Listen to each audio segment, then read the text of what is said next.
నమస్కారం గురుగారు. శ్రీమాత్రే నమః. గురుగారు, చాలా మంది ఆడవాళ్ళు పడుకునే ముందు గాజులు, కమ్మలు తీసి పడుకుంటూ ఉంటారు. పెళ్ళైన వాళ్ళైతే తాలిబొట్టు కూడా తీసి అలాగే పడుకుంటారు. మార్నింగ్ లేచిన తర్వాత మళ్ళీ వేసుకుంటూ ఉంటారు. నిజంగా ఇలాంటి పనులన్నీ చేయొచ్చు అంటారా? మన సనాతన ధర్మం ప్రకారం ఇలా చేయడం తప్పంటారా?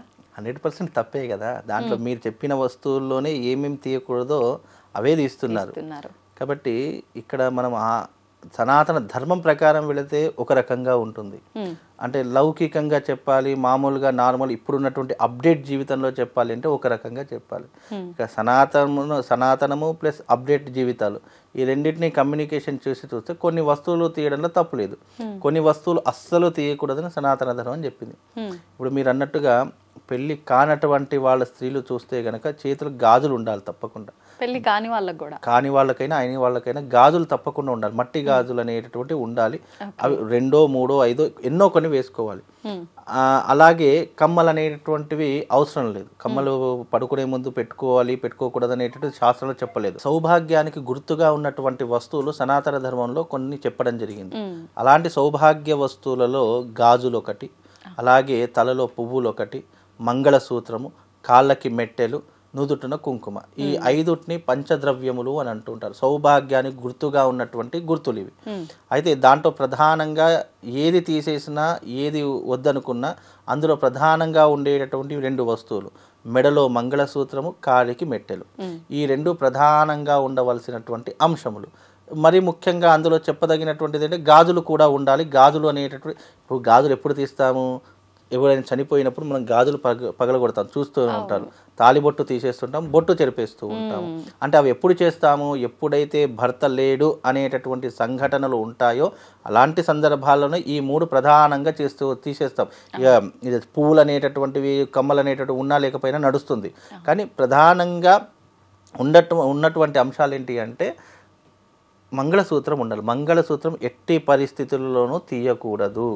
అలాగే చేతికి గాజులు కూడా ఎట్టి పరిస్థితుల్లోనూ కూడా తీయకూడదు. అవి మట్టి గాజులైనా బంగారపు గాజులైనా చేతికి మాత్రం గాజులు ఉండాలి. లేదు మట్టి గాజులు పగిలిపోతాయి ఊరికి అంటే దానికి ఆల్టర్నేట్గా ఏదో ఒక గాజులు మాత్రం చేతికి అలంకరణ చేసుకోవాలి. కానీ ఏవైనా పర్వాలేదు. చాలా మంది పెద్దవాళ్ళు మెటల్ గాజులు అలాంటివి వేసుకోవద్దు. మెటల్ అంటే ఐరన్ కి సంబంధించి ఇప్పుడు చాలా మట్టుకు ఏమైతుంది అంటే ఐరన్ గాజులు ఎక్కువగా వస్తుంది. ఐరన్ ఆడవాళ్ళు అస్సలు వాడకూడదు. అలా ఐరన్ గాజులు వాడారు అని అంటే గనక దాంట్లో 2 రకాల ఇబ్బందులు. ఒకటి భర్తకు ఆయుక్షీణం, ఒకటి అలాగే ఆడవాళ్ళ ద్వారా ఇంటికి ఎప్పుడూ కూడా ఇబ్బందులు ఏర్పడుతూ ఉంటాయి. అది ఆర్థిక పరంగా కావచ్చు, సాంసారిక పరంగా కావచ్చు, జీవితకాలంలో ఏదైనా కావచ్చు. అందుకని ఐరన్ కమ్మలు వాడడము, ఐరన్ గాజులు వాడడం ఇలాంటివి వాడకూడదు. అలా వాడిన దోషం. ఎందుకంటే ఇప్పుడు ఉన్నటువంటి లేటెస్ట్ టెక్నాలజీ యుగంలో అందరికీ ఏమవుతుంది, ఆర్టిఫిషియల్ చాలా ఇష్టమైపోతూ ఉంటుంది. అరే ఇవి నా చేతికి వేస్తే బాగుంటుంది అని అనిపిస్తుంది. ఇప్పుడు కంటికి కనిపించేది ఏదైనా కూడా కంటికి నచ్చుతుంది. కానీ కొంతమంది ధర్మశాస్త్రం ఏం చెప్పింది, కంటికి కాదు నచ్చవలసింది, బాడీకి ఏదైతే అనుకూలంగా ఉంటుంది దాది అంటే ఒక శరీరం మీద వాడేటటువంటి వస్తువు ఆ వ్యక్తికి ఎప్పుడు ఒక నష్టం కలిగించకూడదు ఆలోచించేటటువంటిదే సనాతన ధర్మం. అలాంటిది ఇనుము ఎందుకు వాడకూడదని అంటూ ఉంటారు. ఇనుము శనికి చిహ్నము. అలాంటివి వాడడం ద్వారా కర్మ ఫలితాన్ని పెంచుకోవడమే తప్ప తగ్గించుకోవడం అనేటటువంటిది ఏర్పడదు. అందుకని ఎప్పుడైతే గాజులు కానివ్వండి, కమ్మలు కానివ్వండి, ఇంకా వేరే ఇతర వస్తువులు కానీ ఐరన్తో ఉన్నటువంటిది వాడకూడదు అని చెప్పడం జరిగింది. అందుకే ఇప్పుడు బంగారం వాడవచ్చు, బంగారపు గాజులు వేసుకోవచ్చు, కాళ్ళకు వెండి మట్టెలు వేసుకోవచ్చు, మంగళసూత్రం ధరించవచ్చు. మంగళసూత్రం ఇబ్బందిగా ఉంటుంది, నేను తీసి పడుకుంటాండి, దానికంటే మూర్ఖత్వం ఏముంటుంది చెప్పండి. ఇప్పుడు అవి తీసేటటువంటి సందర్భాలు కొన్ని సనాతన ధర్మం చెప్పింది. ఆ సందర్భాల్లోనే తీయాలి తప్ప నేను నాది ఇబ్బంది అవుతున్నది, నాకు బరువు అవుతుంది, లేదని నాకు పడుకునేటప్పుడు ఏదో రకమైన ఇబ్బంది అవుతుందని చెప్పి తీసేస్తే దానికంటే ఇక అవి తీసేసి పడుకుంటే దానికి మనం చెప్పడం ఏమో దానికంటే మూర్ఖత్వం ఏం లేదు. ఇంట్లో పెద్దవాళ్ళైనా చెప్పాలి. లేదు అంటే అది అరే ఇది తీయకూడదు అనేటటువంటి ఒక జ్ఞానం, భగవంతుడు మనకు ఒక జ్ఞానం ఇచ్చాడు. ఏది మంచి ఏది చెడు అనే విచక్షణ జ్ఞానం ఇచ్చినప్పుడు అరే ఇది మంగళసూత్రం అంటే మంగళప్రదమైనటువంటిది. మనము ఒక పెళ్లిలో అంతమంది మధ్యలో కడుతూ ఉంటాము, ఎందుకు దానికి అంత గుర్తింపు వచ్చింది అనేటటువంటి కనీస ఇంగితమైన ఉండాలి కదా. దానికి కారణం చేత నువ్వు ఏది చేసినా చేయకపోయినా 3 వస్తువులు నీ శరీరం అంటే పెళ్ళైనటువంటి స్త్రీలు ఈ 3 వస్తువులు నీ శరీరం మీద ఉండి తీరాలి. లేదు అని అంటే గనక ఆ స్త్రీ వల్ల ఎప్పటికైనా కలహం ఏర్పడుతుంది, లేదా ఆస్తి నష్టం ఏర్పడుతుంది, లేదా మరొకరితో అక్రమ సంబంధాలు ఏర్పడేటటువంటి అవకాశాలు కూడా దీని ద్వారా కలుగుతాయి. కాబట్టి ఈ 3 అనేటటువంటి మనిషి జీవితంలో స్త్రీకి చాలా ఉండవలసినటువంటి అంశం. మంగళసూత్రం తప్పనిసరిగా ఉండాలి, కాళ్ళకు మెట్టెలు తప్పనిసరిగా ఉండాలి, చేతికి గాజులు తప్పనిసరిగా ఉండాలి, నుదుట కుంకుమ తప్పనిసరిగా ఉండాలి. ఈ ద్రవ్యాలు గనక లేకపోతే భర్త లేనటువంటి స్త్రీ ఏ రకంగానైతే ఉంటుందో ఆ కోవకు చెందినటువంటి స్త్రీగా భావన చేసుకుంటారు అని సనాతన ధర్మం తెలియజేసింది. కనుక పంచద్రవ్యాలలో ఈ 3 తప్పనిసరిగా మనం బొట్టు అనేది ఇప్పుడు ఈ మధ్యకాలం అందరూ స్టిక్కర్స్ పెట్టుకుంటున్నారు. సరే ఏదేమైనప్పటికీ ఇక అది కూడా మనం తప్పుగా పట్టడానికి ఏం లేదు, ఎవరి ఇష్టం. కాకపోతే మంగళసూత్రము, మెట్టెలు, గాజులు ఈ 3 అయితే తప్పనిసరిగా ధరించాలి పెళ్ళి అయినటువంటి స్త్రీలు. ఈ పెళ్లి కానటువంటి స్త్రీల గురించి పెద్దగా చెప్పుకోవాల్సిన అవసరం లేదు. ఈ 3 కూడా వాళ్ళకు ఉండవు. కనీసం వాళ్ళు చేతులకు గాజులైనా ధరించుకోవాలి అని సనాతన ధర్మం చెప్పింది. అంటే గాజులు అనేటటువంటి దానికి అర్థం ఏంటి అంటే గనక, ఇప్పుడు దేవాలయాలు ఘంటానాదం చేస్తూ ఉంటాం. ఘంటానాదం ఎందుకు చేస్తాము? అగమార్తుత దేవానాం గమనార్థుత రాక్షసాం కురు ఘంటారావం తత్ర దేవత హవ్యలాంఛనం అని దానికి ఒక శ్లోకం ఉంటుంది. అంటే ఘంటానాదం చేయడం ద్వారా ఏమవుతుంటే దుష్ట శక్తులు రాకుండా ఆ నాదం అనేటటువంటిది మనకు ఒక పాజిటివ్ ఎనర్జీని ప్రసరింపజేస్తుంది. అలాగే స్త్రీలకు గాజులు అనేటటువంటివి నరదృష్టి తగలకుండా, చెడు ప్రభావం స్త్రీ మీద పడకుండా. ఎందుకంటే ఇప్పుడు ఈ యుగమే కాదు, తరతరాలుగా స్త్రీని చూసేటటువంటి ఏవైతే భావన ఉంటుందో ఆ భావన మంచికి రావచ్చు, చెడుకి రావచ్చు, చెప్పలేము.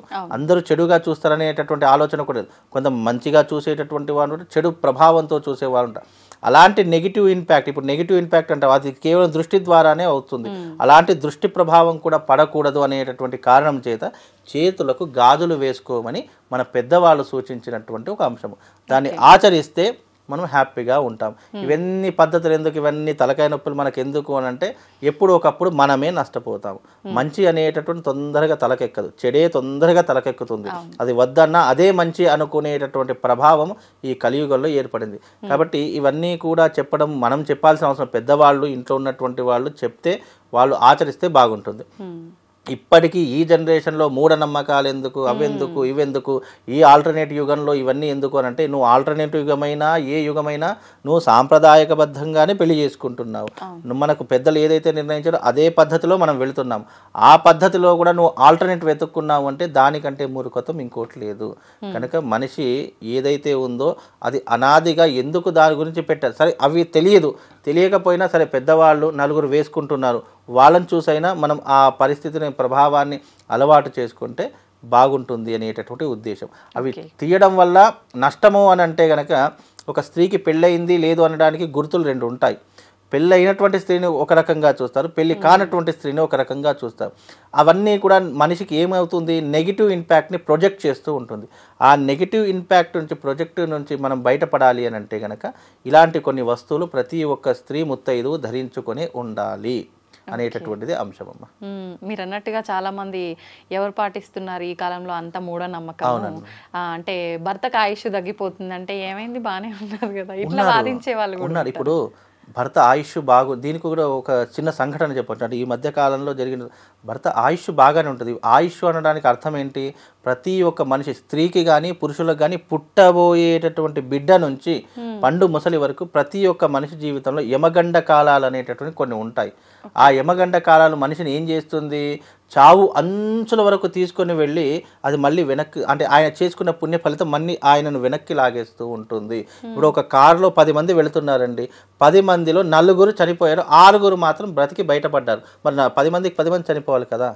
బికాజ్ యమగండ కాలంలో మనం చేసేటటువంటి చిన్న చిన్న పొరపాట్లు మనిషి యొక్క ఆయుష్ని తీసేస్తూ ఉంటాయి, మనిషి యొక్క ఆయు ప్రమాణాన్ని తీసేస్తూ ఉంటాయి. ఇప్పుడు మనకు పెళ్ళవుతుంది, పెళ్ళైన సంవత్సరానికి భర్త చనిపోతున్నాడు, భార్య బాగానే ఉంటుంది. మరి ఎందుకు అవుతుంది? బికాజ్ వాళ్ళు చేసుకున్నటువంటి చిన్న చిన్న పొరపాట్లే అవి పెద్దగా మారిపోయి భర్త యొక్క ఆయుష్ను తగ్గిస్తూ ఉంటాయి. కాబట్టి ఇవన్నీ చెప్పడానికి, వినడానికి బాగానే ఉంటుంది, కానీ అనుభవంలోకి వస్తే కానీ వాళ్ళకి అర్థం కాదు. కాకపోతే ఇవి ముందుగా చెప్పడం ఏంటి, అరే ఇవన్నీ ఆచరిస్తే బాగుంటుంది అనేటటువంటి ఒక విధానంతో చెప్పడం తప్ప. ఇప్పుడు ప్రతి మనిషి జీవితంలో గొడవలు కామన్, కానీ కొంతమందికి చిన్న చిన్న కారణం. ఇప్పుడు భార్యాభర్తల మధ్య ఎలా ఉంటాయి తెలుసా, నువ్వు ఈ కమ్మలే ఎందుకు పెట్టుకున్నావు, నువ్వు ఈ డ్రెస్సే ఎందుకు వేసుకున్నావు, నువ్వు ఈ చీరే ఎందుకు కట్టుకున్నావు, చిన్న చిన్న అనుమానాలతో కూడా గొడవలు ఏర్పడేటటువంటి సందర్భాలు ఏర్పడుతూ ఉంటాయి. కనుక స్త్రీ ఉండవలసినటువంటి ధర్మాలు శాస్త్రమునందు కొన్ని చెప్పారు. అలాంటి ధర్మాలను ఆచరించడం ద్వారా దాంపత్యం బాగుంటుంది. దాంపత్యం బాగుంటే భర్త ఆయుష్ పెరుగుతూ ఉంటుంది అనే ఈ చిన్న లాజిక్తోనే ఇవన్నీ నియమాలు పెట్టారు తప్ప మనిషి జీవితం నేను ఇష్టం వచ్చినట్టు ఉంటాను అంటే నువ్వు ఎవరికి అడగాల్సిన అవసరం లేదు, నువ్వు ఎవరికి సమాధానం చెప్పాల్సిన అవసరం కూడా లేదు. మనకు ఒక ఆచారము, ఒక సాంప్రదాయం ఉంది, నాకు వివాహం అయింది, నాకు ఒక భర్త ఉన్నాడు, పిల్లలు ఉన్నారు. ఇప్పుడు తల్లిని బట్టే పిల్లలు పెరుగుతారు, తండ్రిని బట్టే పిల్లలు ఎదుగుతూ ఉంటారు. అలాగే మన యొక్క ప్రవర్తనే మన పిల్లల యొక్క మార్గానికి సూచనగా మారుతూ ఉంటుంది. మనమే ఇవన్నీ చేసామనుకోండి, పిల్లలు రేపటి రోజు ఏమవుతారు, గాలికి పెరుగుతారు, ధూళికి పెరుగుతారు. కాబట్టి ఇవన్నీ ఆలోచన చేసి భవిష్యత్తులో ఇవన్నీ ఇప్పుడు చెప్పినటువంటి మాటలు కాదు కదా, మనం పుట్టకన ముందు, మన తండ్రులు పుట్టకన ముందు ఇవి ఆచారంలో వస్తున్నటువంటి సాంప్రదాయాలు. అవి పాటిస్తే మీరు అన్నట్టుగా వస్తువుల యొక్క ప్రభావం మనిషి మీద కూడా ఉంటుంది. కాబట్టి అవి వేసుకొని ఉంటే ఇలాంటివి జరిగినటువంటి సూచనలు ఉండవు, వేసుకోకపోతే జరుగుతూ ఉంటాయి. కాబట్టి ఇది మీ విఘ్నతకే వదిలేస్తున్నాను. అంతే, ఎవరి ఇష్టం వాళ్ళది. ఇప్పుడు నేను పర్టికులర్గా వేసుకోమని చెప్పడానికి నాకు హక్కు లేదు. మీ విఘ్నత ఇలా చేస్తే బాగుంటుంది, ఇలా చేయకపోతే మీరు నష్టపోతారని చెప్పడం మాత్రం వరకే నా యొక్క ప్రభావం. ఇక తరువాత మీ యొక్క విఘ్నత, మీ యొక్క ఆలోచన, మీ యొక్క తెలివితేటలు లేదా మీ యొక్క మనసుకి సంబంధించినట్టు మీరు చేసుకోవచ్చు అని మాత్రం చెప్తామమ్మా. మంచి విషయాలు తెలియజేశారు గురుగారు, ధన్యవాదాలు. శ్రీమాత.